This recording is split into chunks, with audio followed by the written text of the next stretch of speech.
Today I'll be teaching you guys how you guys can make a playlist on Spotify.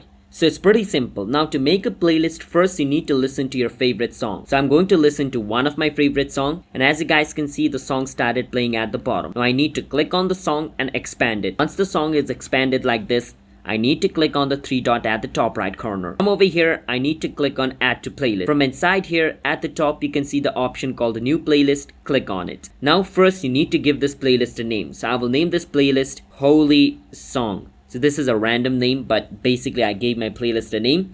And I can click on create. Now by doing this, the playlist has been created and this song has been added to the playlist. So if I want to add another music to the playlist, I can basically just play the song, click on the three dot again, click on add to playlist. And as you guys can see, the playlist Holy Song is appearing over here. I can click on it and click on done. And this song has also been added to that playlist. So that is how we guys can add songs to playlist and create playlist as well on Spotify. It's that simple. So I hope you understand. If you guys found our video helpful, then hit the subscribe to our channel How to Guide for future videos like this. I'll see you guys next time.